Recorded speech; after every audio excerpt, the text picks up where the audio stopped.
Le Burkina Faso, l'armée protège et ne massacre pas.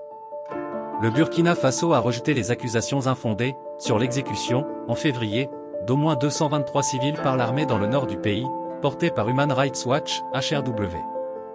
Dans un rapport publié jeudi, HRW a accusé l'armée burkinabé, aux prises avec les groupes armés djihadistes, d'avoir exécuté au moins 223 civils, dans 2 villages le 25 février. Le gouvernement du Burkina Faso rejette et condamne fermement de telles accusations infondées, écrit dans un communiqué publié samedi soir le ministre de la Communication Rintalba Jean-Emmanuel Ouédraogo. Les tueries de Nodin et de Soro ont donné lieu à l'ouverture d'une enquête judiciaire, ajoute-t-il, en s'étonnant que pendant que cette enquête est en cours pour élucider les faits et identifier leurs auteurs, Human Rights Watch ait pu, par une imagination débordante, identifier les coupables et prononcer son verdict.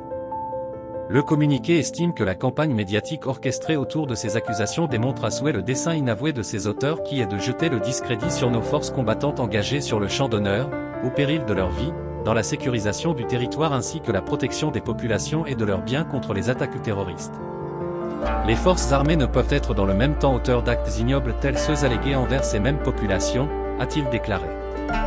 Selon le porte-parole, toutes les allégations de violation et d'abus de droits humains rapportées dans le cadre de la lutte contre le terrorisme font systématiquement l'objet d'enquêtes, suivies par le gouvernement et le Haut-Commissariat de l'ONU aux droits de l'homme. Face à ces mensonges, le Burkina Faso a suspendu pour 2 semaines la BBC et Voice of America pour avoir relayé les accusations de Human Rights Watch HRW. La suspension des radios britanniques et américaines suit celle, temporaire ou définitive, prise à l'encontre de plusieurs autres médias étrangers, principalement français, depuis l'arrivée au pouvoir du capitaine Ibrahim Traoré en septembre 2022.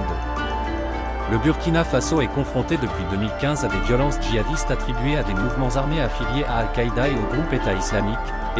qui ont fait quelques 20 000 morts et plus de 2 millions de déplacés internes.